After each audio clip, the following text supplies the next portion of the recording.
नमस्कार, मैं अभिषेक शर्मा हिंदी ज्ञान उर्मी में आपका स्वागत करता हूं। एक और नए विषय भक्तिन के साथ। भक्तिन की रचनाकार हैं महादेवी वर्मा जी। इनका जन्म 1907 में उत्तर प्रदेश के फर्रुखाबाद शहर में हुआ। इनकी प्रारंभिक शिक्षा इंदौर में हुई। 1916 में विवाह के कारण इनकी शिक्षा कुछ समय के लिए बाधित हुई, परंतु 1919 में इन्होंने पुनः प्रयाग से अपनी पढ़ाई प्रारंभ की। 1933 में प्रयाग विश्वविद्यालय से ही संस्कृत विषय में एमए करके ये प्रयाग महाविद्यालय विद्यापीठ की प्रधानाचार्य नियुक्त हुई और तब से वहीं कार्य करती रही। बाद में ये लंबे अरसे तक प्रयाग महिला विद्यापीठ की कुलपति भी रही। बचपन में ही अपनी सखी सुभद्रा कुमारी चौहान, जो इनसे कुछ बड़ी थी, की प्रेरणा पाकर इन्होंने जो लेखन कार्य प्रारंभ किया वह मृत्युपर्यंत अनवरत रूप से जारी रहा। 1987 में इनका निधन हो गया। भक्तिन महादेवी वर्मा जी की प्रसिद्ध संस्मरणात्मक रेखा चित्र है, जो उनकी पुस्तक स्मृति की रेखाओं में संकलित है। इस रेखाचित्र में लेखिका ने अपनी सेविका भक्तिन के अतीत और वर्तमान का परिचय देते हुए उसके व्यक्तित्व को बहुत ही रोचक रूप में प्रस्तुत किया है कि किस प्रकार पितृसत्तात्मक मान्यताओं और छल छदम भरे समाज में अपने और अपनी बेटियों के अधिकार के लिए लड़ी और उसमें हार कर किस प्रकार अपनी जिंदगी की राह को पूरी तरह बदल लेने के निर्णय तक पहुंची। पाठ का सार इस प्रकार है। भक्तिन छोटे कद की नारी थी। उसके होंठ पतले और आंखें छोटी थी। वह गले में कंठी माला पहनती थी। उसका जन्म अहीर कुल में हुआ। उसका वास्तविक नाम लक्ष्मी अर्थात लक्ष्मी था। भक्तिन का जन्म झूसी गांव में हुआ था। उसकी विमाता ने उसका पालन पोषण किया था। 5 वर्ष की आयु में उसका विवाह हंडिया ग्राम के एक संपन्न गोपालक के छोटे पुत्र के साथ कर दिया गया था। 9 वर्ष की आयु में उसका गोना कर दिया गया। भक्तिन अपने पिता से बहुत प्यार करती थी, लेकिन विमाता से ईर्ष्या करती थी। विमाता ने उसके पिता की मृत्यु का समाचार भी उसके पास बहुत देर से भेजा। उसकी सास ने रोने पीटने के अपशगुन से बचने के लिए उसे कुछ नहीं बताया।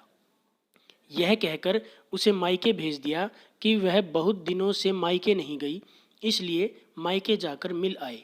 घर पहुंचते ही विमाता ने उसे कटु व्यवहार किया, इसलिए लक्ष्मी वहां से बिना पानी पिए अपनी ससुराल चली आई।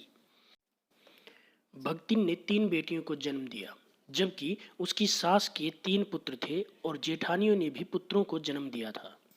इसलिए सास और जेठानियां भक्तिन की उपेक्षा करने लगी। धीरे धीरे भक्तिन से घर का सारा काम कराया जाने लगा। उसकी बेटियों को भी अधिक काम करना पड़ता था। उसकी तीनों बेटियां गोबर उठाती और उपले पाथती थी। उसकी लड़कियों को खाने के लिए चने बाजरे की घूरी मिलती थी, लेकिन उसकी जेठानियों के बेटे ओटते हुए दूध की मलाई खाते थे। इतना सब होने पर उसे एक सुख अवश्य प्राप्त था, वह था पति प्रेम। उसका पति उसे सच्चे मन से प्यार करता था। उसे संयुक्त परिवार में अपने और अपनी बेटियों का अपमान अच्छा नहीं लगता था, इसलिए वह संयुक्त परिवार से अलग हो गई। पति पत्नी दोनों ही अपने खेतों में मेहनत से कार्य करते थे। इससे भक्तिन को लगा कि शायद अब उसके सुख के दिन आ गए हैं। भक्तिन के पति ने अपनी बड़ी बेटी का विवाह धूमधाम से किया, लेकिन छोटी लड़कियां अभी विवाह के योग्य नहीं हुई थी। भक्तिन की उम्र भी 29 वर्ष की ही थी। पति की मृत्यु हो गई।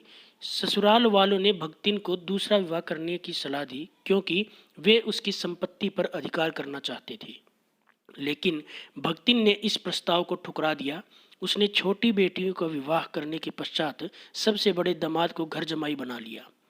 भक्तिन की बेटी का भाग्य भी भक्तिन के समान ही निकला और शीघ्र ही वह भी विधवा हो गई।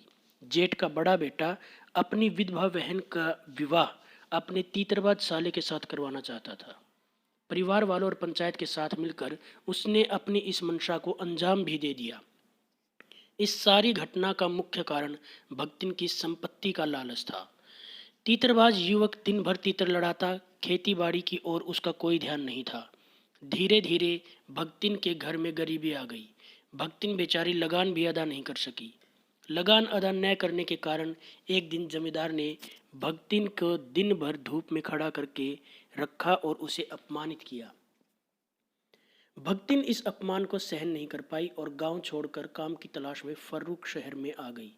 यहाँ उसकी भेंट लेखिका महादेवी वर्मा से हुई। महादेवी ने उसे अपने यहाँ सेविका के रूप में रख लिया। वह नाई के उस्तरे को गंगाजल में धुलवा कर अपना मुंडन करवाती थी। पहले ही दिन भक्तिन ने महादेवी वर्मा के लिए जो खाना बनाया वह बिल्कुल देहाती स्तर का था।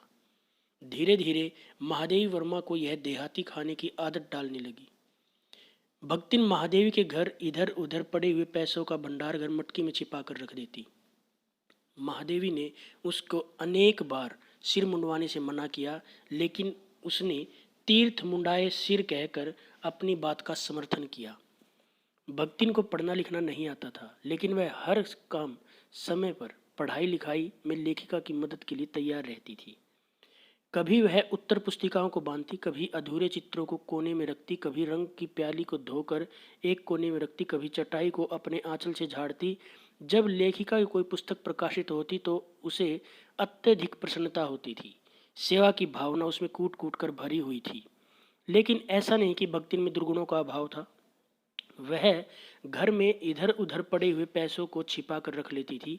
साथ ही वह उन सब बातों को घुमा फिरा कर कहती थी जिससे महादेवी को गुस्सा आता था। जिस समय लोग युद्ध के कारण आतंकित थे, वह अपनी बेटी और दामाद के बारे में बार बार बात करती थी। लेखिका को छोड़कर गांव नहीं गई वह किसी भी स्थिति में। जब उसे यह पता चला कि भारतीय सैनिक युद्ध में हार रहे हैं तो उसने लेखिका से गांव चलने का आग्रह किया। भक्तिन हमेशा लेखिका के साथ अंगरक्षक के रूप में रहती थी। जब कभी लेखिका उसे चले जाने की आज्ञा देती थी तो वह हंसकर टाल देती थी। भक्तिन के मन में कवियों के प्रति कोई आदर भाव नहीं था।